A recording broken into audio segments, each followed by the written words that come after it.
Okay, నమస్కారం అండి అందరికీ.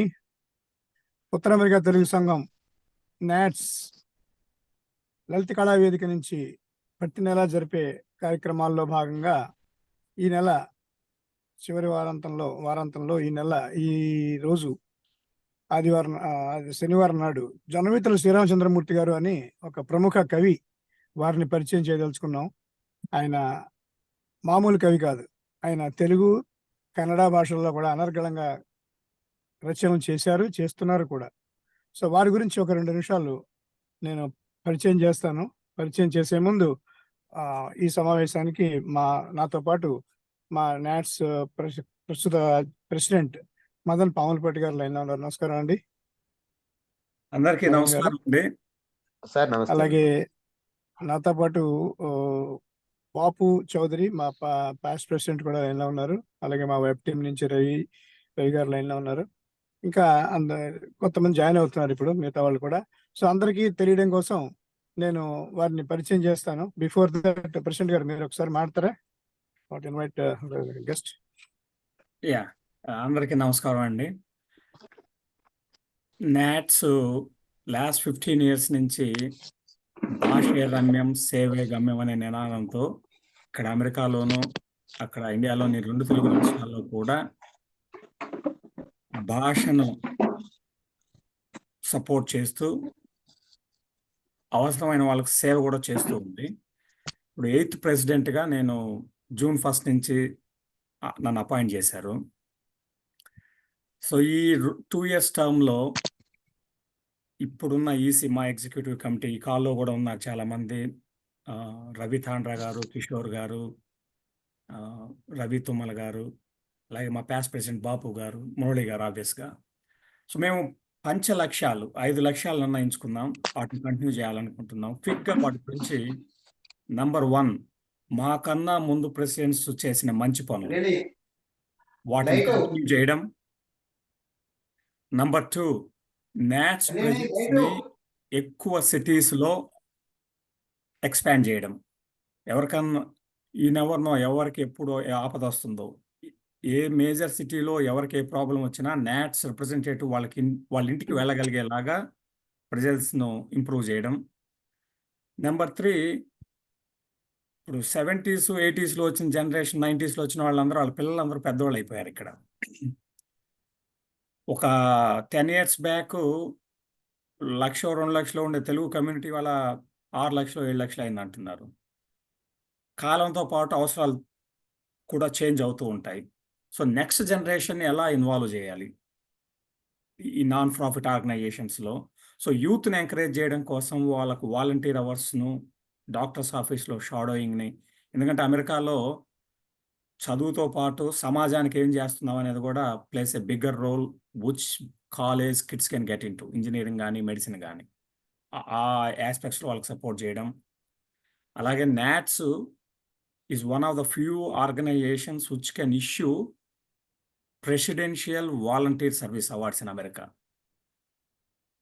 సో ఇదేంటంటే మ్యూచువల్ బెనిఫిట్. కిడ్స్ నాట్స్తో అసోసియేట్ అయ్యి వాలంటీర్ వర్క్ చేస్తే they can qualify for presidential award. At the same time, NATS will get in touch with the next generation. This community service activities continue. అలాగే భాషా రమ్యం సేవా గమ్యం ఈ రెండిట్లో భాగంగా మాకు help line, ask a doctor, ఇవి 2 సిగ్నేచర్ ఫ్లాగ్షిప్ ప్రోగ్రామ్స్ మావి. ఆ రెండింటిని రిఫైన్ చేయడం, మనలో మనమే కలిసి తిరుగుతూ మనమే తెలుగు వాళ్ళమే కాకుండా మన కల్చర్ని, మన హెరిటేజ్ని ఇక్కడున్న లోకల్ కమ్యూనిటీస్ కూడా తెలిసేలా చేయడం. That means we have to participate in local political, social, economical activities. So ఈ 5 లక్ష్యాలు నిర్దేశించుకొని ఈ 2 years టర్మ్ ఈసీ కంటిన్యూ చేయడానికి ట్రై చేస్తుంది. అలాగే ఇవాళ మీ వాల్యుబుల్ టైంని మాతో స్పెండ్ చేయడానికి, ఎస్పెషల్లీ మన జొన్నవిత్తుల శ్రీరామచంద్రమూర్తి గారు ఇవాళ ఈ లలిత కళా వేదికలో పార్టిసిపేట్ చేసినందుకు థ్యాంక్ యూ అండి. బ్యాక్ టు మురళి గారు. థ్యాంక్ యూ అండి. తెలుగు భాషాభిమానులకి అందరికీ స్వాగతం. Let me introduce our guest today. ఈరోజు మన అతిథి జొన్నవిత్తుల శ్రీరామచంద్రమూర్తి గారికి ఆయన ఆహ్వానిస్తూ 2 విషయాలు ఆయన గురించి చెప్పదలుచుకున్నాను. శ్రీరామచంద్రమూర్తి గారి రచనల్లో అచ్చ తెలుగు కనిపిస్తుంది. మన పల్లె వాసన, మట్టి వాసన గుబాళిస్తూ ఉంటుంది. మనుషుల మధ్య అనుబంధాలు, ఆప్యాయతలు సాక్షాత్కరిస్తాయి. అసమానతలపై అసామాన్యమైన ఆవేదన కనిపిస్తుంది. ఆయన ప్రతి రచన మనసున్న ప్రతి మనిషిని ఆలోచింప చేస్తుంది.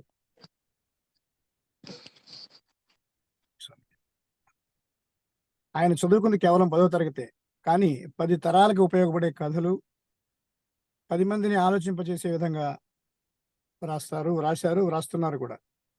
అనేక పురస్కారాలు, బహుమతులు పొందారు. 1997లో వలసదేవర నవలకి అమెరికన్ తెలుగు అసోసియేషన్ తొలి నవలల పోటీలో మొదటి బహుమతి పొందారు ఆయన ఈ కవిత్వానికి, ఈ రచనకి. అలాగే 2013లో జంగం దేవర రచనకి ఆంధ్రప్రదేశ్ భాషా సాంస్కృతిక నవల పోటీల్లో బహుమతి వచ్చింది. అలాగే సాక్షాత్కారం రచనకి ఆంధ్రభూమిలో బహుమతి సాధించారు. ఆంధ్రభూమి వీక్లీ సీరియల్ అంతర్యామితో ఎంతో మంది అంతరంగాల్లో జొన్నవిత్తుల వారు స్థానం సంపాదించారు. ఆయన రాసిన 100కి పైగా కథల్లో 40కి పైగా కథలు బహుమతి పొంది ఆయన రచన సామర్థ్యాన్ని నిరూపించాయి. The death of last Indian అదొకటి. ఈ కథకి శిల్పం లేదు. అలాగే 101వ మార్కు సిలబస్లో లేని చదువు కథలు. తెలకోవిల ఇలాంటి కథా సంపుటాలు జొన్నవిత్తుల గారి ప్రత్యేక గుర్తింపు తెచ్చిపెట్టాయి. కన్నడ, తెలుగు భాషల్లో నైపుణ్యం సాధించిన జొన్నవిత్తుల గారు 2 భాషల్లోనూ రచనలు చేశారు. సినిమాల అనువాద రచయితగా, సీరియళ్ల రచయితగా మంచి పేరు తెచ్చుకున్నారు. ఈటీవీ, మా టీవీల్లో తెలుగు రచయితగా పనిచేశారు. కథా రచనలో అపార అనుభవం ఉన్న జొన్నవిత్తుల శ్రీరామచంద్రమూర్తి గారు నేడు మన కథ రచనపై అవగాహన కలిగించేందుకు మన ముందు ఉన్నారు. ఇదేదో నేర్చుకుని మనంతా కథా రచయితలు అయిపోతామని కాదు, కానీ కథ ఎలా చెప్పాలి అనే విషయం తెలిస్తే ఏ విషయాన్నైనా ఎలా ఎదుటి వ్యక్తికి ఆసక్తికరంగా చెప్పాలనేది స్పష్టంగా తెలుస్తుంది. ఇది మన కమ్యూనికేషన్ స్కిల్స్ కి కూడా ఉపయోగపడుతుంది. కాబట్టి అనగనగా ఓ కథ అనే ఈ కార్యక్రమం అందరి కోసం అనేది మనం గుర్తించాలి. ఇక మన కోసం జొన్నవిత్తుల శ్రీరామచంద్రమూర్తి గారిని ఆహ్వానిస్తున్నాను. నమస్కారం సార్. నమస్తే అండి. వినిపిస్తుందా? వినిపిస్తుందండి. సరే, థ్యాంక్ యూ. ఇప్పుడు కరెక్ట్ టైంకి ఇక్కడ కరెంట్ లేదు. కొత్త ఇల్లు అంచేత ఇంకా కరెంట్ సెట్ చేసుకోలేదు.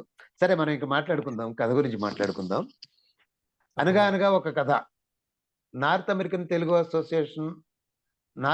తెలుగు సొసైటీ చైర్మన్ శ్రీ పిన్నమనేని శ్రీకాంత్ గారికి, అధ్యక్షులు శ్రీ పాములపాటి మదన్ గారికి, శ్రీ మేడిచెట్ల మురళీకృష్ణ గారికి, శ్రీ కంభంబెట్టు గిరి గారికి, శ్రీ కి భా శ్రీ గారికి, నరే కిషోర్ గారికి, ఎర్రాప్రగడ సాయి గారికి, జంఝాల శ్రీనాథ్ గారికి, ముఖ్యంగా మా చిరకాల మిత్రుడు శ్రీ పూర్ణ గారికి, మిగిలిన పెద్దలందరికీ అభివందనాలు. అనగా అనగా ఒక కథ అనే పేరులోని అనగా అనగా అనేది మన ముళ్ళపూడి వారి బుడుగుకి చాలా ఇష్టమైనటువంటిది. బుడుగు కథ చెప్పడము, కథ వినడము, దాని పట్ల చాలా ఆసక్తి కలిగినటువంటి వాడు. ఎందుకో చెప్పడానికి ముందర అసలు కథలు ఎన్ని రకాలో తెలుసుకుందాం. కథలు సామాన్యంగా మనము 4 రకాల కథలు ఉంటాయండి. ఒకటి కూసే కథ. కూసే కథ అంటే మనం చెప్తాము, వినేవాళ్ళు వింటూ ఉంటారు. ఆ కథని మనం ఎలా మొదలు పెడతాం? అనగా అనగా ఓ కథ అంటూ మొదలు పెడతాం. ఈ టైటిల్ పెట్టిన వాళ్ళు ఎంత చక్కగా తెలుగు సాంస్కృతిక సాంప్రదాయిక కథా రచన వైభవాన్ని అర్థం చేసుకున్నారనేది తెలుస్తుంది. అనగా అనగా అనేది ప్రతి కథ కూడా తెలుగులో అనగా అనగా అంటూ మొదలవుతుంది. అది కూసే కథ అంటే చెప్పే కథ అనమాట. ఈ కథలు చెప్పడంలో అనగా అనగా అంటూ ఎందుకు మొదలైంది కథ? ఇది మనం ఆలోచించాల్సిన మొట్టమొదటి విషయం కథ గురించి మనం మాట్లాడుకునేటప్పుడు. అనగా అనగా మన తాత ముత్తాతల్లో వాళ్ళ తాత ముత్తాతలు, వాళ్ళ తాత ముత్తాతలు, వాళ్ళ తాత ముత్తాతలు, అలాగా ఎవరో ఓ కథని మొదలు పెట్టారు. ఆయన అనగా, ఆయన పిల్లాడు వినగా, ఆయన పిల్లాడు అనగా, మనం వినగా, అలాగ ఒకళ్ళ తర్వాత ఒకళ్ళు తరం తర్వాత తరం వింటూ వస్తూ ఉండడం వల్ల మన కథని అనగా అనగా అంటూ మొదలు పెడతారు. అనగా అనగా ఒక రాజుగారు ఉన్నారు, ఆయనకి 7 కొడుకులు ఉన్నారు. అలాగా కథ చెప్పి చెప్పి చిట్ట చివరికి ఎక్కడ ముగిస్తారు? కథ కంచికి మనం ఇంటికి అని ముగిస్తారు. ఈ కథ కంచికి మనం ఇంటికి అనడంలో కూడా మనదే అయినటువంటి సాంప్రదాయిక సాంస్కృతిక విలువలు ఉన్నాయి.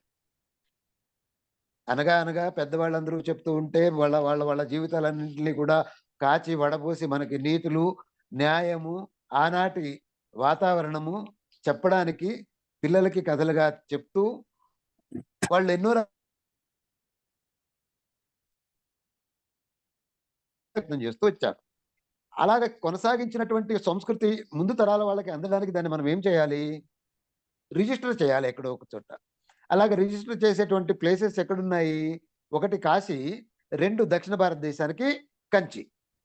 ఈ కంచి వెళ్ళింది అని అంటే అర్థం ఏమిటంటే కంచి నుంచి అది లైబ్రరీలో చేరిపోతుంది జ్ఞానం. ఓ జ్ఞానం ఆ కథ ద్వారా మనం పొందేటువంటి జ్ఞానము, మనం పిల్లలకి ఇచ్చేటువంటి జ్ఞానము కొన్ని వందల దరిదాపుగా వేల సంవత్సరాల కాలంగా ఇస్తూనే ఉన్నారు వాళ్ళు. వాళ్ళ దగ్గర నుంచి మనం తీసుకుంటూనే ఉన్నాము. ఆ సంప్రదాయాల్ని, ఆనాటి వాతావరణాన్ని, ఆనాటి ప్రజల జీవన విధానాన్ని కూడా చాలా వివరంగా, స్పష్టంగా చెప్పడానికి అనుకూలంగా వాళ్ళు కథ చెప్తూ ఉండేవాళ్ళు. అది అనగా అనగా, అనగా అనగా అంటూ మొదలయ్యేది. ఈ అనగా అనగా అనే కథ బుడుగుకి ఎందుకు ఇష్టం? మన ముళ్ళపూడి వెంకటరమణ గారి బుడుగు ఉన్నాడు కదా! బుడుగు గురించి మనకి తెలియకుండా ఉంటే మనం తెలుగులో సాహిత్యాన్ని రాయడానికి గాని, చదవడానికి గాని, దాని గురించి మాట్లాడడానికి గాని తెలుగు వాళ్ళగా పనికిరాము. ఇంగ్లీష్ వాళ్ళుగా పనికొస్తాం గాని. ఆ బుడుగుకి కథ చెప్పడం ఎవరో ఒకళ్ళు చెప్పాలి. వాళ్ళ బాబాయ్ ఉన్నాడు. వాళ్ళ బాబాయ్‌కేమో కథ చెప్పడం రాదు. ఏం చేస్తాడు? వీడు కథ చెప్పకపోతే చంపేస్తాడు.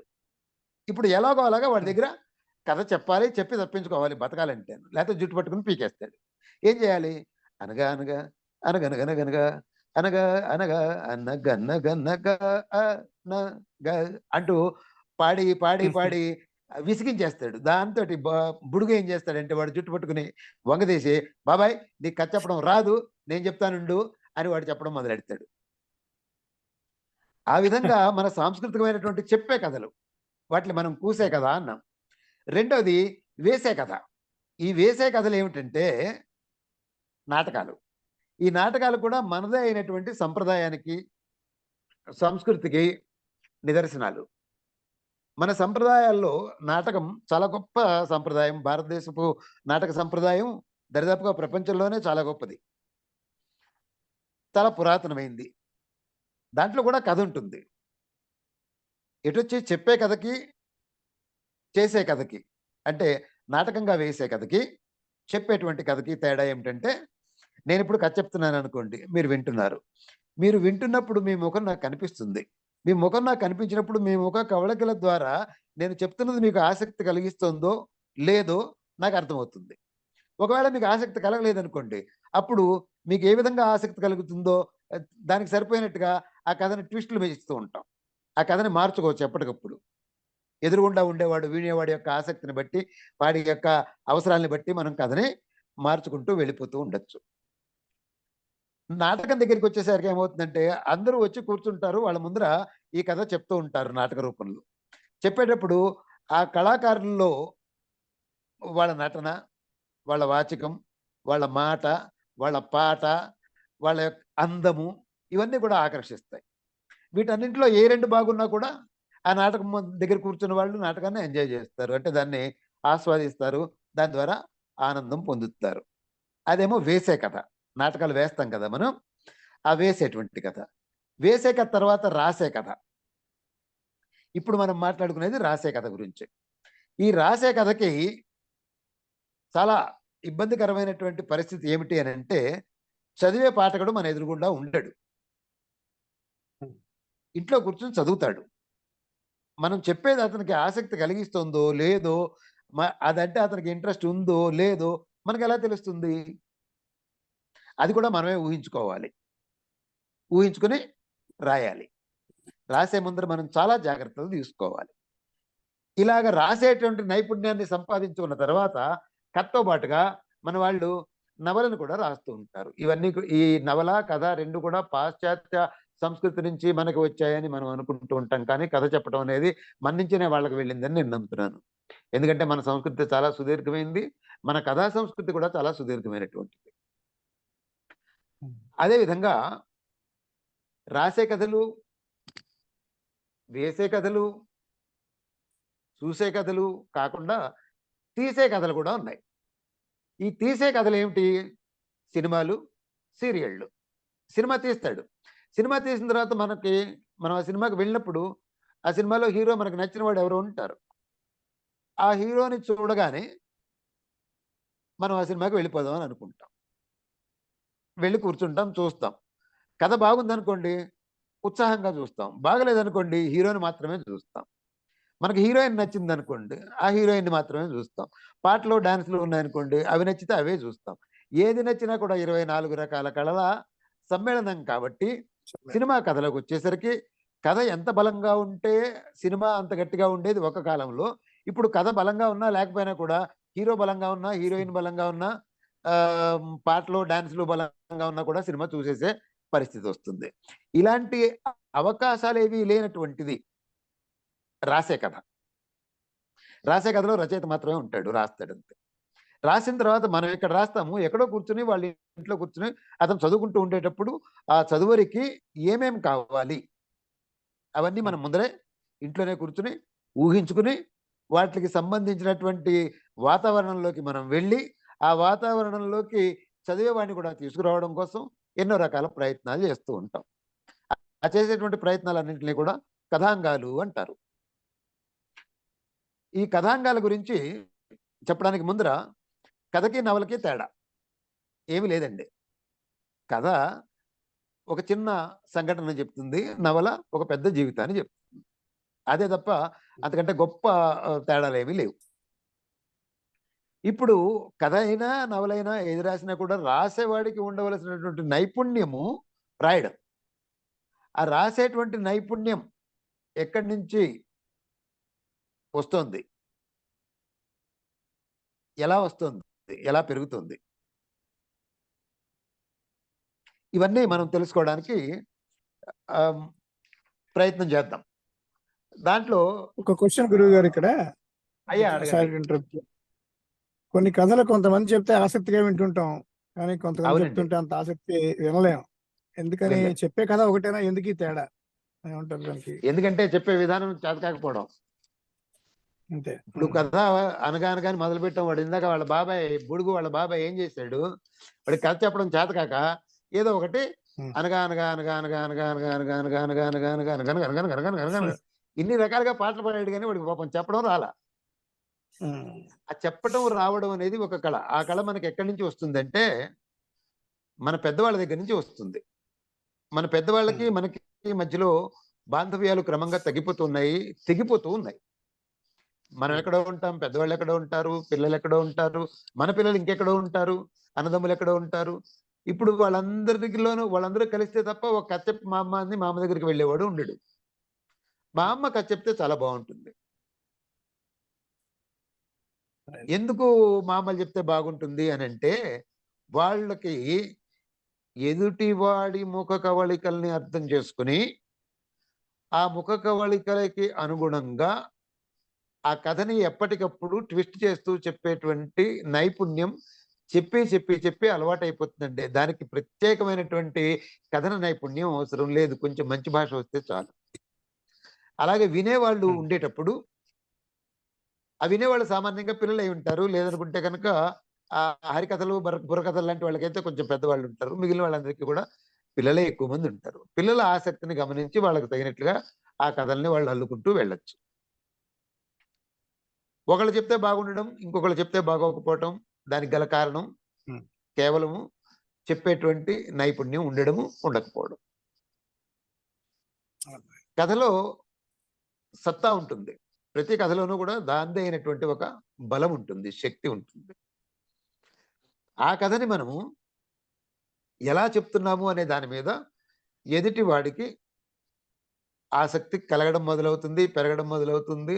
అది పెరిగిన తర్వాత మనం చెప్పే దానికోసమని అతనిలో ఉత్కంఠ ప్రారంభమవుతుంది. ఆ ఉత్కంఠ క్రమంగా పెరుగుతూ ఉన్న కొద్దీ చిట్ట చివరికి మన కథ మధ్యలో ఎక్కడో ఒక చోట ఆపేస్తే కనుక వాడు మనల్ని పట్టుకుని కొట్టే పరిస్థితి వచ్చేస్తుంది.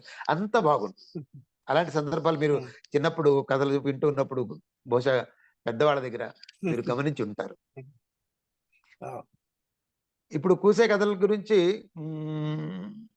ఇంకా చెప్పాలి అని అంటే అది రెండో భాగం హరికథలు. హరికథలు చెప్పేటప్పుడు కూడా ఎదురుగుండా ఉండేటువంటి ప్రేక్షకులు కొంతమంది ఉంటారు చూసేవాళ్ళు, కథ వినడానికి వచ్చిన వాళ్ళు. వాళ్ళని చూసి వాళ్ళ ముఖకాళ్ళు నిద్రపోతున్నారనుకోండి, నిద్ర లేపడానికి మధ్యలో గోవిందనామాలు చెప్పిస్తారు.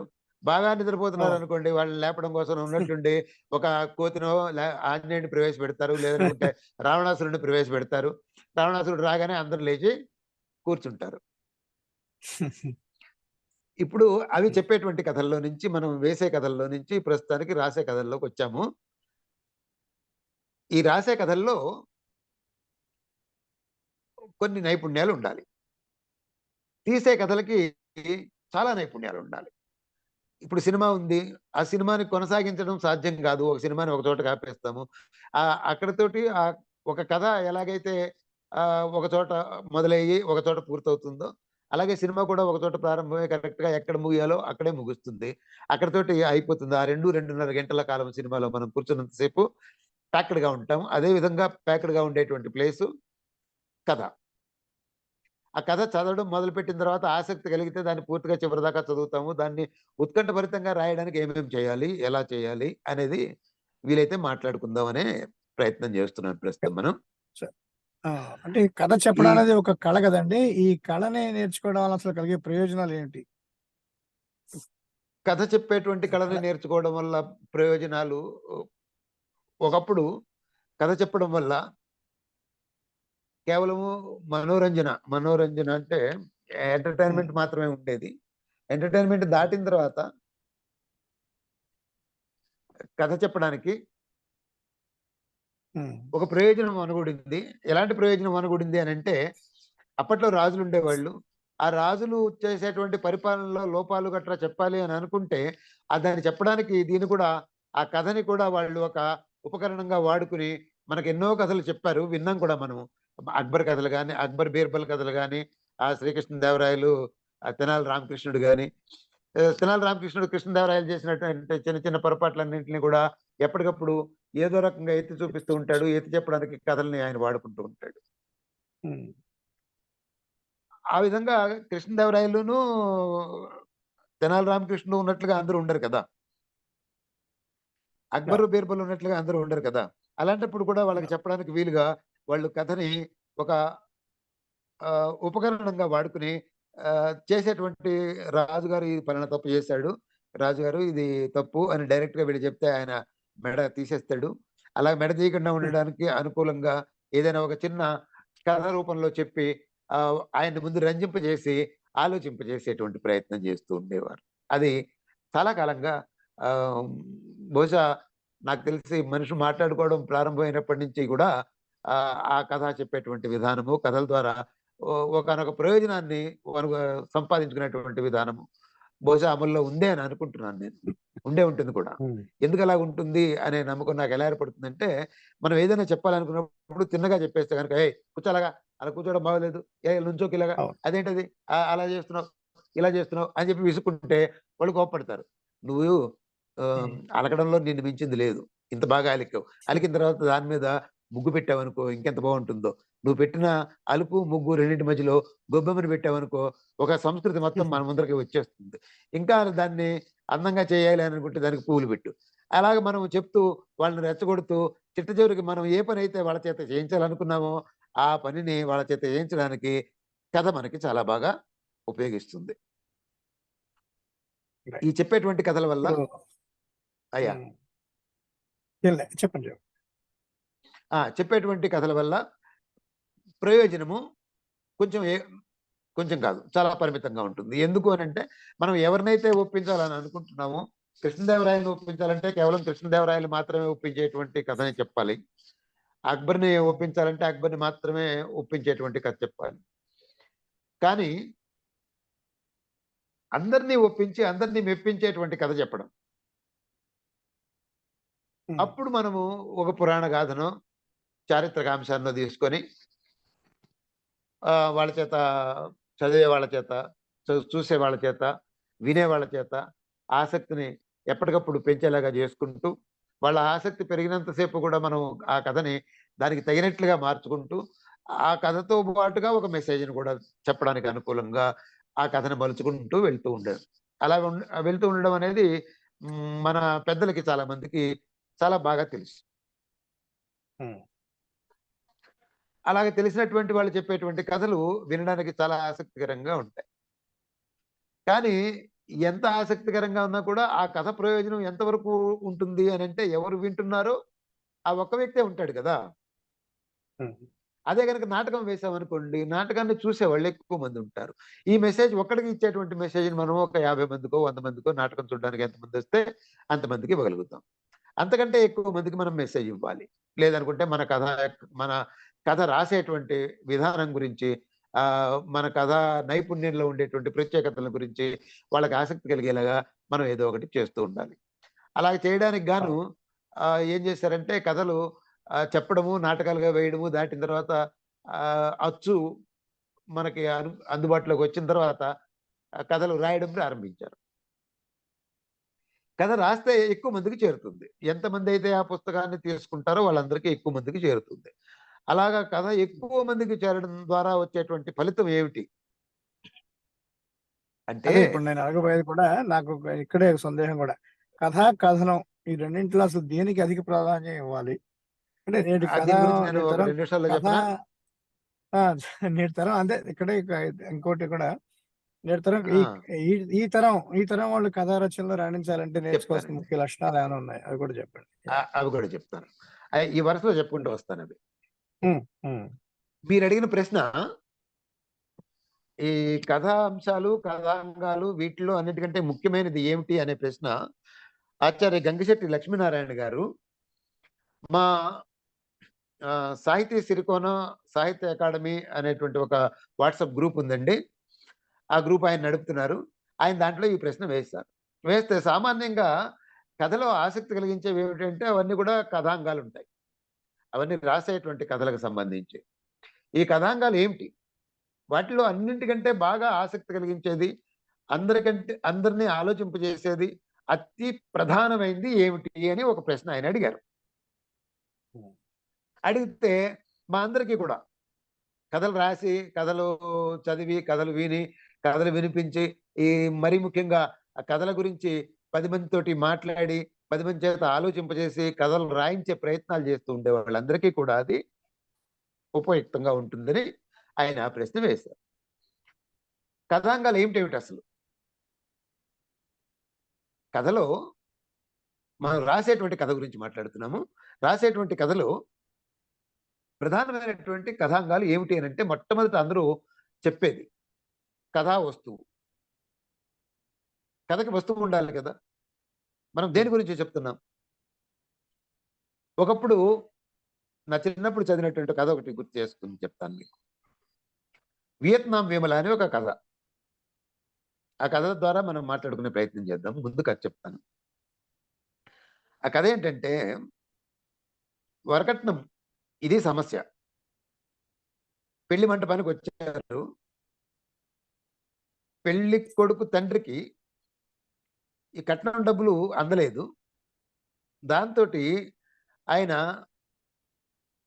పెళ్లి ఆపేసే పరిస్థితిలో ఉన్నాడు. డబ్బులు తెస్తావా? చస్తావా? అని కూర్చున్నాడు. పెళ్లి కూతురు తండ్రి డబ్బులు తెచ్చాడు. లోపల పెట్టాడు. ఆ పెట్టినటువంటి ప్రదేశంలోకి వెళ్లి వెతికాడు. ఆ డబ్బులు లేవు. పోయాయి. కట్నం డబ్బులు పోయాయి. ఏం చేయాలో తెలియకొచ్చి ఈయనకి కాళ్ళ వేళ్ళ పడుతున్నాడు. అమ్మాయికి. తండ్రికి. అబ్బాయి తండ్రికి ఇతను కాళ్ళ వేళ్ళ పడుతూ ఉంటే పెళ్లి కూతురు ఏం చేస్తుంది? అప్పట్లో అప్పట్లోనే కాదు ఇప్పటికి కూడాను. వరకట్నానికి సంబంధించి రకరకాల సమస్యలతోటి రకరకాల కథలు బహుశా మనం కనీసం కథలు చదివే రెగ్యులర్‌గా అలవాటు ఉండేటువంటి వాళ్ళు కనీసం ఒక 100, 150 కథలు చదివి ఉంటారు. వాళ్ళలో ఏ ఒక్కరు రాయనటువంటి కథ అది. ఆ అమ్మాయి ఏం చేస్తుందంటే లేచి నిలబడుతుంది. నిలబడి ఆ కొబ్బరి బొండం మీద తాళిబొట్టు ఉంటుంది. దాన్ని తీసుకుంటుంది. తీసుకొని అతని మెడలో కట్టేస్తుంది. "నువ్వు భర్తగా ఉండడానికి పనికిరావు. నా పెళ్ళాంగా పడుండు." అని చెప్తుంది. ఆ మాట అనగానే కథ పూర్తయిపోయింది అక్కడికి. ఎవరైనా ఇలాగా ఆలోచించారా ఇలాంటి వస్తువుని? ఎందుకు 50-60 సంవత్సరాల తర్వాత కూడా ఆ వస్తువు నాకు గుర్తుంది? మీకు చెప్పగానే ఆసక్తి కలిగేలాగా ఎందుకుంది అనేది ప్రశ్న. ఈ వస్తువు ఎంత బలమైందో చూడండి. వరకట్నం అనేది భార్యకి వాళ్ళ తల్లిదండ్రులు సంపాదించి పెట్టిన మొత్తాన్ని ఒకడికి ఊడ్చిపెట్టడం. అదే కదా వరకట్నం అంటేను. అలాగ ఊడ్చిపెట్టేటువంటి సంప్రదాయాన్ని కొత్త దారిలోకి తీసుకురావడానికి ఆ అమ్మాయి ఎంత ధైర్యంగా లేచి నిలబడి అతనికి తాళి కట్టేసి, నువ్వు భర్తగా ఉండడానికి పనికిరావు, నాకు భారీగా పడిండు అని చెప్పింది. ఎంత గొప్ప వస్తువు! 50 ఏళ్ల క్రితం అనేది 50 ఏళ్ల క్రితం నాటిది కాదు ఇది. 50 ఏళ్ల నాటి కథ అయినా కూడా మనకి ఈరోజు ఎందుకు గుర్తుంది? దాని గురించి నేను చెప్పాల్సిన అవసరం ఏమొచ్చింది అని అంటే, ఆ కథలో ఉండేటువంటి వస్తువు, ఆ వస్తువు యొక్క గొప్పతనం అది. అలాంటి కథని మనం ఎప్పుడైనా ఊహించామా? వరకట్నాలకు సంబంధించి కనీసం ఎన్ని లెక్కలేని కథలు మనం చదివి ఉంటాము, కనీసం వినుంటాము, సందర్భాలు కూడా మనం చూసుంటాము. కానీ ఇలాంటి ఒక కథను మాత్రం ఎవరు ఊహించి ఉండరు. గొప్ప వస్తువు అది.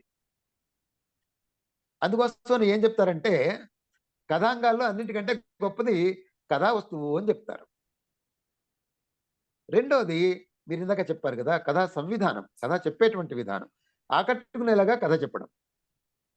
ఈ కథ ఆకట్టుకునేలాగా కథ చెప్పడానికి మనం ఏం చేయాలి, ఏది ఎప్పుడు చెప్పాలి, ఎలా చెప్పాలి, ఎంత చెప్పాలి, ఇదంతా కూడా మనం ఇంట్లో కూర్చుని ఆ సందర్భాన్ని, సన్నివేశాన్ని మన మనసులోకి తెచ్చుకుని, ఆ సందర్భంలో అందరూ ఎలా ప్రవర్తిస్తారో అలాగ ప్రవర్తించేటువంటి పాత్ర చేత అదే చేస్తే ఏ ఒక్కరికి ఎటువంటి ఆసక్తి ఉండదు. అది కాకుండా దానికి భిన్నంగా ఏదైనా చేస్తే దాని పట్ల ఆసక్తి కలుగుతుంది. ఆ ఆసక్తిని కంటిన్యూ చేయడానికి, కొనసాగించడానికి మనం ఏం చేయాలి? ఇలాగా ఆలోచించుకుంటూ అందరూ సామాన్యంగా ఇప్పుడు న్యూస్ గురించి చెప్పేటప్పుడు వాళ్ళందరూ మొట్టమొదటి చెప్పేటువంటి మాట ఏమిట్రా అంటే, కుక్క మనిషిని కరిచింది అనుకోండి అది వార్త కాదు, మనిషి కుక్కను కరిచాడు అనుకోండి అది వార్త అని చెప్తారు. ఆ ఆసక్తికరమైనటువంటి వార్త అది. అలాగే వస్తువు కూడా, ఆ వస్తువుని ఇప్పుడు ఆ అమ్మాయి ఆ అబ్బాయి మెడలో తాళి కట్టేయటం అనేది చాలా కొత్త వస్తువు. ఇప్పటికి కూడా మనకి అలాంటి వస్తువుతోటి అంత భిన్నమైనటువంటి ఆలోచనతోటి కథలు వచ్చింది తక్కువ. అలాంటి వస్తువుని ఎలా చెప్పాలి, ఎక్కడ మొదలు పెట్టాలి, ఎక్కడ మొదలు పెట్టాలి అని అనుకుంటే ఎక్కడ మొదలు పెట్టచ్చు మనము? ఆ అమ్మాయి పుట్టుక దగ్గర నుంచి మొదలుపెట్టి, పెరుగుదల దగ్గర నుంచి మొదలుపెట్టి, ఆ అమ్మాయి క్యారెక్టరైజేషన్ చెప్పి ఇదంతా చెప్తూ కూర్చున్నాం అనుకోండి, ఏం చెప్తున్నాడు రా, ఎందుకు చెప్తున్నాడు అనేటువంటి ఆసక్తి ఎవరికి కలగదు. ఆసక్తి కలగాలి అని అంటే ఏం చేయాలి? కథా సంవిధానంలోనూ డైరెక్ట్ గా సన్నివేశానికి వచ్చేయాలి. అక్కడ ఆ సందర్భం ఏమిటి? పెళ్లి జరుగుతుంది, ఆ పెళ్లిని వర్ణిస్తారు. పెళ్లి జరుగుతూ ఉండేటువంటి సందర్భంలో అందరూ జరిగేటువంటి కొన్ని సంప్రదాయాలు ఉంటాయి కదా, ఆ సంప్రదాయాలన్నింటినీ మనం వర్ణిస్తాము. అవన్నీ వర్ణించిన తర్వాత నెమ్మదిగా ఆ పెళ్లి కొడుకు తండ్రి దగ్గరికి తీసుకెళ్తాము. పెళ్లి కొడుకు తండ్రి ఏం చేస్తాడు? డబ్బు కోసమని పెళ్లి కూతురు తండ్రిని అడుగుతాడు. అడిగిన తర్వాత ఇదంతా జరుగుతూ ఉంటుంది. ఈ పక్కన ఈ అమ్మాయికి ఏం జరుగుతోంది అనే దాని పట్ల ఆసక్తి ఉంది. పెళ్లి కొడుక్కి ఏమీ లేదు. పెళ్లి కొడుక్కి ఏమీ లేదు. అతని గురించి మనం ఇప్పుడు ఏం చెప్పినా కూడా, అతను ఇప్పుడు మంచివాడు, గొప్పవాడు, మహానుభావుడు, మేధావి, ఇలాంటివి ఏ మాట మాట్లాడిన వెధవా, ఇలాంటిది ఏమన్నా కూడా, వాడు పనికి మాలిన వాడు అని చెప్పినా కూడా వాడు అక్కడ కూర్చోడానికి ఆ మనిషికి ఒక స్థిరత్వం ఉండదు. దానికి స్థిరత్వం రావాలంటే వాడు స్థిరంగా కూర్చుని ఉండాలి, కదలకూడదు అంతే. వాడు కదిలినా, వాడు మాట్లాడినా, వాడి చేత మనం ఏమైనా మాట్లాడించినా అప్పుడు వాడు ఆమె ఆమెకు తాళి కట్టే పరిస్థితి వచ్చి ఆమెకు తాళి కట్టగానే వీడు కట్టించుకోడు అసలు ఫస్ట్. అలాంటి వాటన్నింటినీ ముందు మనం ఆలోచించుకొని, ఓహో! ఇది ఇలా చెప్పకూడదు. ఇలా చెప్తే గనక అందరికీ అనుమానం వస్తుంది, లేదా కోపం వస్తుంది. లేదనుకుంటే గనక ఇది అసహజంగా ఉందని చెప్పేసి కథ చదవడం మానేస్తారు అని మనం ముందే అనుకుని అతన్ని సైలెన్స్‌గా కూర్చోబెట్టేస్తాం. ఈ అమ్మాయి కూడా సైలెన్స్ గానే ఉంటుంది. ఈ అమ్మాయి చేత కూడా మాట్లాడించకూడదు. ఈ క్యారెక్టర్ ఏమిటి? ఆ అమ్మాయి క్యారెక్టరైజేషన్ ఏమిటి? ఆమె ఎలా పెరిగింది? వీడెలా పెరిగాడు? ఇవన్నీ కూడా ఆసక్తి కలిగించేటువంటి విషయాలు కావు. ఆసక్తి కలిగించేటువంటి విషయం ఏమిటి? కట్నం డబ్బులు లేవు. కట్నం కోసం వెతుకుతున్నారు. ఆ డబ్బుల కోసమే పెళ్లి కూతురు తండ్రి వెతుకుతున్నాడు. ఈ పెళ్లి కూతురు తండ్రి ఆందోళన పడుతుంటే ఈ పెళ్లి కొడుకు తండ్రి హడావుడి పెడుతున్నాడు. ఇవన్నీ కూడా చెప్పుకుంటూ వచ్చి చిట్ట చివరిన ఆ అమ్మాయి సడెన్‌గా లేచిందనుకోండి. ఆ అమ్మాయి క్యారెక్టర్ ఆ ఒక్క లేచి తాళి కట్టడంతోటే అర్థమైపోయింది. గొప్ప విప్లవం అది. కరెక్ట్. అంత గొప్ప విప్లవాన్ని తీసుకొచ్చేటువంటి అమ్మాయి గురించి మనం అది ఇది అని ముందే చెప్పేసామనంటే చిట్ట చివర ఆసక్తి కలగదు. తేలిపోతుంది కదా. తేలిపోతుంది. అందుకోసమే కథా సంవిధానం ఇప్పుడు చాలా ముఖ్యమైనది. కథ నడపటం. అవునండి. కథ నడపడం తర్వాత ఇప్పుడు ఇంకొక ఇంకో కథాంగం ఏమిటంటే అయ్యా నాకు ఇంకోటి యాక్చువల్‌గా మనకి కాలాతీతం అంటే ఇంక 10 నిమిషాల సమయం ఉంది. జస్ట్ మీతోటి ఒక 2, 3 క్వెషన్స్ ముందే అడుగుతాను. మీ సందర్భాన్ని బట్టి మీరు ఆన్సర్స్ చెప్పొచ్చు వాటికి. అలాగే ఏమిటి అంటే మీరు మామూలుగా అనువాద రచయితగా కూడా చేశారు కదా! అలాగే కన్నడలో అవును. కూడా చాలా కాలం వర్క్ చేశారు. ఎలాంటి కథలు జనాల్ని ఆలోచింపజేస్తాయని మీరు అనుకుంటారు? అదొకటి. అలాగే మీ కథల్లో ఎక్కువ పల్లె వాసన గుబాళిస్తూ ఉంటుంది. ఎక్కువ పల్లె వాతావరణ నేపథ్యం ఎన్నుకోవడానికి కారణం ఏమిటి? అలాగే ఇంకా కథా రచయితగా మిమ్మల్ని ప్రభావితం చేసిన రచయిత ఎవరు? అయితే ఎలాంటి అంశాలు మిమ్మల్ని ఇలాంటి కథలు రాయడానికి ప్రేరేపిస్తాయి? ఇలా వీటి గురించి ఏమన్నా కొంచెం అయితే మనకి సమయం 11:50 దాకా అని కాదు కానీ తక్కువ ఉంది. మనం ఒక కథని అనుకున్నప్పుడు ఏం చేస్తుంటామంటే అండి, ఆ కథని ఏ భాషలో రాయాలి, ఏ ప్రాంతం కథ చెప్తున్నాము, ఏ ప్రదేశంలో ఉండేటువంటి మనుషులు కథ చెప్తున్నాము అనేటువంటి విషయం పట్ల ముందే స్పష్టత ఏర్పరుచుకొని, మనం ఫలానా ముట్టూరు వాళ్ళ కథ చెప్తున్నాము, ఫలానా సుబ్బారెడ్డి కథ చెప్తున్నాము అని అంటే గనక వెంటనే ఆ సుబ్బారెడ్డికి సంబంధించినటువంటి వివరాలు మొత్తం అన్ని మనకు తెలిసి ఉండాలి. ఆ సుబ్బారెడ్డి తోటి ముందు మనకి కొంతైనా పరిచయం ఉండాలి.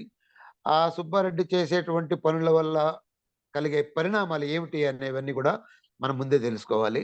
తెలుసుకున్న తర్వాత వాటిలో దేనివల్ల మంచి జరిగింది, దేనివల్ల చెడు జరిగింది డిసైడ్ చేసుకోవాలి. దాంట్లో ఫలానా దాని వల్ల చెడు జరిగింది అని మనం అనుకున్నప్పుడు ఆ చెడుని వ్యతిరేకించడం చాలా అవసరం. అప్పుడు ఆ చెడుని వ్యతిరేకించడం కోసమని మనం ప్రయత్నం చేస్తే, అంటే రచయితగా మనం ప్రయత్నం చేస్తే, మన పాఠకులు దాని గురించి మనలాగానే వాళ్ళు కూడా ఆలోచిస్తారు. వాళ్ళకి ఆ సందర్భం ఎదురైనప్పుడు దాన్ని వాళ్ళు ఆచరణలో పెడతారు. కొన్ని కొన్ని సందర్భాల్లో మనం అంటే చేయని ఇది పని ఇక్కడ వాళ్ళు చేస్తారు. అంటే ఇది కథ నుంచి ఉపకథలు అంటారు చూసారా? ఆ భాగం అంటారా ఇక్కడ? అలాంటి జాగ్రత్తలు తీసుకుంటారా ఇలాంటి చోట్ల? లేకపోతే కథ, ఉపకథకి ఉన్న డిఫరెన్సెస్‌లో కూడా వస్తుందా ఇది? అహా! కథ, ఉపకథ అనేది అంటూ ఉండదండి. ఒక కథ మనం రాస్తుండేటప్పుడు అది ఒక కథ అంతే. దాంట్లో ఉపకథలుండవు. నవలైతే నవల్లో ఓకే. ఉపకథలుంటాయి. కథలో హ్మ్. ఏముండదు. కథ మాత్రమే ఉంటుంది.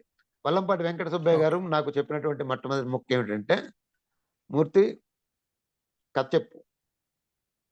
కథ మాత్రమే చెప్పు. కథ తప్ప ఇంకేం చెప్పకు." ఓకే. నేనే కాదు, మంచి రచయితలు ఎవరైనా సరే కథే చెప్తారు. దానికి ఇంకో ఓకే. ఉపకథలు, ఉపాంగాలు అవన్నీ ఉండవు. ఉండవు. ఉపకథలు ఎప్పుడైతే చేరిపోయాయో కథలో ఉండేటువంటి ప్రధాన డైల్యూట్ వస్తువు దెబ్బతింటుంది. డైల్యూట్ అయిపోతుంది. ఖచ్చితంగా దెబ్బతింటుంది. అది డైల్యూట్ కాకుండా ఉండాలి. నవలలనుకోండి, నవలలో మనం ఒకే మనిషి గురించి నేను కూడా అలాగే ఒక మనిషి గురించే, ఒక మనిషి చెప్పేటువంటి కథనే సుదీర్ఘంగా చెప్పాను. చెప్పినప్పుడు కూడా ఆ వస్తువు, పాత్ర ఆ 2 ఎప్పుడైతే డిమాండ్ చేస్తాయో అప్పుడు మాత్రమే చెప్పాలి. అలా కాకుండా మనం ఉపకథల్లోకి వెళ్ళిపోయామంటే ఉపకథలు మాత్రమే మిగులుతాయి. కథ ఉండదు. హ్మ్. కనుక నవల్లో కూడా మనం ఉపకథలు పెట్టుకోకూడదు. ఈ సందర్భంగా నేను ఒక 10 నిమిషాల టైం అనుకుంటున్నాం కాబట్టి, ఒక కథకి, నవలకి మధ్యలో ఉండేటువంటి భేదాల గురించి ఒకసారి మేము మాట్లాడుకున్నప్పుడు ఈ విషయాన్ని చెప్పమంటే చెప్తాను. చెప్పండి. అలా చెప్తే ఏమవుతుందంటే వేగంగా అయిపోతుంది. చెప్పమంటారు అలాగా? చెప్పండి గురు. ఎందుకంటే మనం అనుకున్నది యాక్చువల్‌గా అవును. 5 నిమిషాలు. కథకు సంబంధించినటువంటి కథాంగాలు మనం ఇంతవరకు పాత్రల వరకే వచ్చాము. ఇంకా దృష్టికోణాలు ఉన్నాయి, కంఠస్వరం ఉంది. ఆ తర్వాత అవును. అయితే ఏ మనం కథకైనా సరే ఇంకొకసారి డెఫినిట్‌గా ఇంకొక సెషన్ కూడా చేయాల్సి ఉంటుంది ఇన్ ఫ్యూచర్ ఎప్పుడన్నా మళ్ళొకసారి చేద్దామండి. ఇంకో అది సెషన్ కూడా ప్రత్యేకంగా దాని పెట్టుకుందాం గురించే చేద్దాం. తప్పకుండా. హ్మ్. ఏ తప్పకుండా. మంచి కథకి 4 లక్షణాలుంటాయి ప్రధానమైనది. ఒకటి క్లుప్తంగా చెప్పాలి మనము.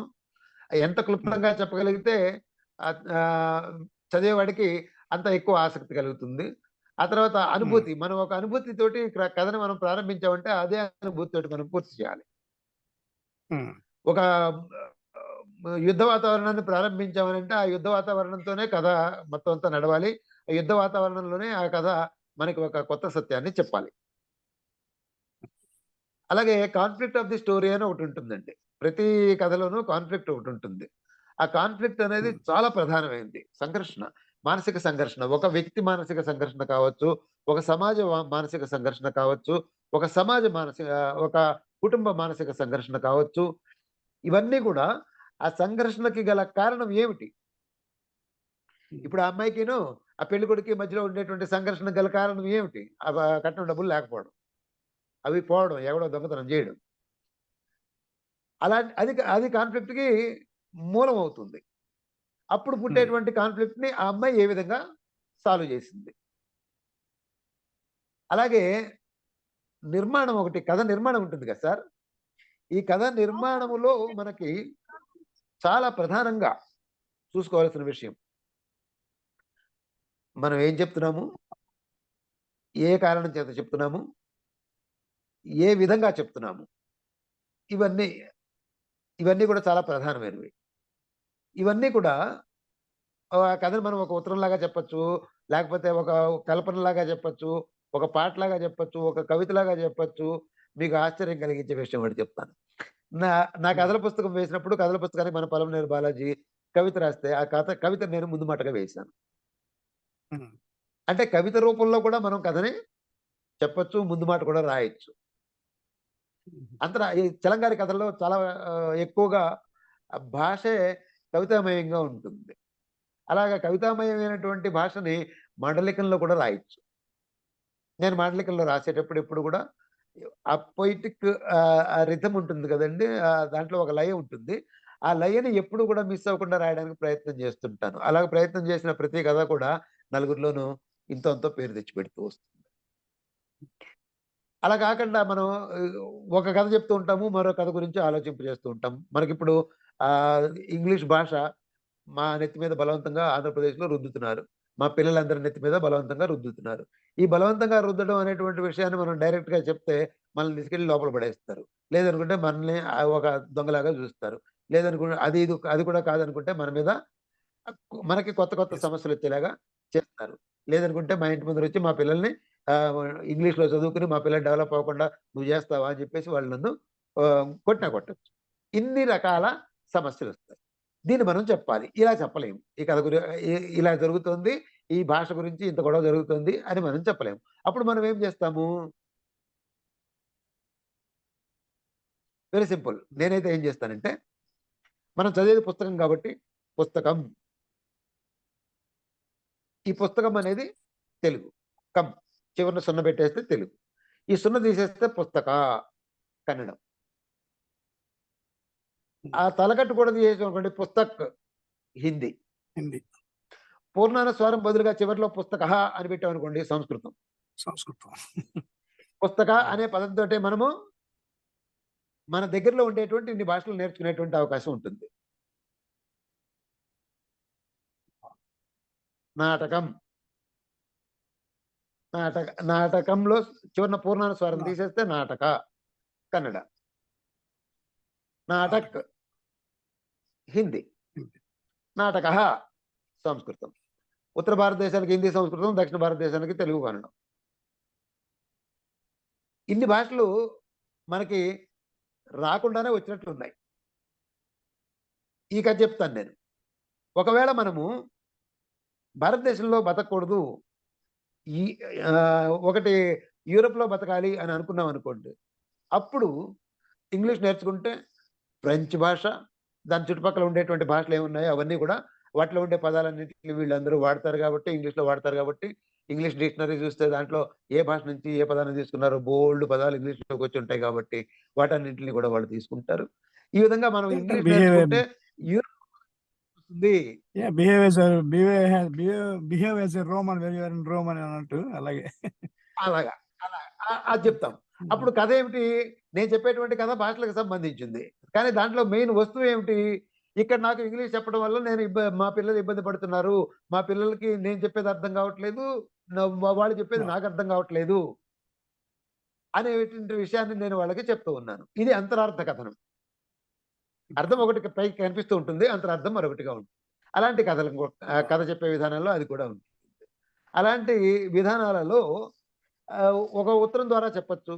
మనం ఇప్పుడు ఉత్తరాలు రాసుకునేటువంటి అవకాశం లేదు కాబట్టి ఇప్పుడు స్పందనల ద్వారా చెప్పొచ్చు. అంటే రెస్పాన్సుల ద్వారా చెప్పొచ్చు. నా కథ బాగుందని మీరు రెస్పాండ్ అయితే, మీ కథ బాగుందని నేను రెస్పాండ్ అవుతాను. మన ఇద్దరం ఫ్రెండ్స్ అవుతాం. నా కథ బాగలేదనుకోండి, మీ కథ నాకు నచ్చలేదు, మీ కథ పలానా చోట నాకు నచ్చలేదని మీకు చెప్పాననుకోండి, అప్పుడు మూర్తికి కథ రాయడం రాదు అని మీరు చెప్తారు. మీకు కథ అంటే అసలు తెలియలేదు నేను ప్రచారం చేస్తాను. ఇది లేఖా కథనాల్లో ఇలా ఉండదు. ఒకప్పుడు ఒక ఉత్తరాల ద్వారానే గొప్ప గొప్ప సాహిత్యం వచ్చింది. జవహర్లాల్ నెహ్రూ గారు వాళ్ళ అమ్మాయికి రాసినటువంటి ఉత్తరాలన్నీ కూడా ఒక గొప్ప చరిత్ర, ఒక గొప్ప సంస్కృతి కదా. రైట్. మన భారతీయుల గొప్పతనం. అదే విధంగా చెప్పేటువంటి వాళ్ళు పెద్దలు కొంతమంది ఉంటారు. మూర్తి గారు, మనం మరొకసారి మరో వేదికలో మళ్ళీ తప్పకుండా కలిసి డిస్కస్ చేసే ప్రయత్నం చేద్దాం. మిగతాది మన సమయం అయింది, డిస్కనెక్ట్ అవుతుంది మన కాల్, అందుకని. బట్ ఒక నిమిషం, మా బాపు గారు అవుట్ ఆఫ్ థ్యాంక్స్ చెప్తారు. మనం మళ్ళీ ఒకసారి తప్పకుండా మనం కలిసి ప్రయత్నం చేద్దాం. మీ యొక్క సమయానికి మీరు చేసిన సమయం చాలా ధన్యవాదం. థ్యాంక్ యూ సో మచ్ అండి. బాపు గారు, టేక్ ఇట్. నమస్కారం సార్. నమస్కారం అండి. ధన్యవాదాలండి శ్రీ జన్మతుల శ్రీరామమూర్తి గారికి. చాలా చాలా చక్కగా కథని ఎలాగా మనము చెప్పొచ్చు, చాలా మంచి వివరాలు అందించారు. తప్పకుండా మనం ఒక డీటెయిల్ సెషన్ మురళి గారు చెప్పినట్టు ఇంకోటి చేద్దామండి భవిష్యత్తులో. ఈరోజు ఈ సెషన్ లో జాయిన్ అయినటువంటి మన లలిత కళా వేదిక ప్రియులందరికీ కూడా మరొక్కసారి మిత్రులందరికీ ధన్యవాదాలు తెలుపుకున్నాం. మన నాట్స్ నాయకత్వ బృందం అందరి నుంచి, నాట్స్ సభ్యుల నుంచి. సో ఈ రోజు మనకి ప్రశ్నలకి సమయాభావం అయింది, దానివల్ల ఇవ్వలేకపోతున్నాము. మీరు తప్పకుండా info@natsworld.org మీరు ఇమెయిల్ చేస్తే మీ ప్రశ్నలకి తప్పకుండా సమాధానాలు మా టీము పంపించడం జరుగుతుంది. ఈ కార్యక్రమాన్ని చాలా చక్కగా నిర్వహిస్తున్నటువంటి మురళీ మేడ్చర్ల గారు, కివశ్రీ గారు, అలానే సాయి గారు, కిషోర్ నారే గారు, గిరి గారు, శ్రీనాథ్ గారు అందరూ కూడా చాలా చక్కగా వినూత్న కార్యక్రమాలు, వివిధ లలిత కళల మీద ప్రతి నెల మనం ఈ కార్యక్రమాన్ని నిర్వహించడం జరుగుతుంది. మరొకసారి వారందరికి కూడా ఇంత కష్టపడి చేస్తున్నందుకు మరొకసారి ధన్యవాదాలు తెలుపుకుంటూ, ఈ కార్యక్రమంలో పాల్గొన్న ప్రతి ఒక్కరికి పేరు పేరున ధన్యవాదాలండి. అలానే శ్రీరామమూర్తి గారికి నమస్తే సార్, చాలా థ్యాంక్ యూ అండి ఈరోజు వచ్చినందుకు. రికార్డింగ్ సెషన్ యూట్యూబ్ లో ఉంటుందండి, మీరు అందరూ కాల్ చూడాలనుకుంటే తప్పకుండా చూడగలరు. థ్యాంక్ యూ అండి. ఈ సెషన్ ను ఇక్కడితో ఈ కార్యక్రమాన్ని ముగిస్తున్నాము. నెక్స్ట్ మనకి ఇమిగ్రేషన్ సెమినార్ ఒకటి నడుస్తుందండి ఇంకొక 10 నిమిషాల్లో. తప్పకుండా ఎవరైనా ఆసక్తి ఉంటే రీపాట్రియేషన్ రిలేటెడ్ చాలా చక్కని కార్యక్రమము, మీరు ఆసక్తి ఉన్న వాళ్ళు ఆ కార్యక్రమంలో కూడా పాల్గొనవచ్చు. ధన్యవాదాలు. థ్యాంక్ యూ అండి. ధన్యవాదాలు. Thank you. నమస్తే సార్. నమస్కారం.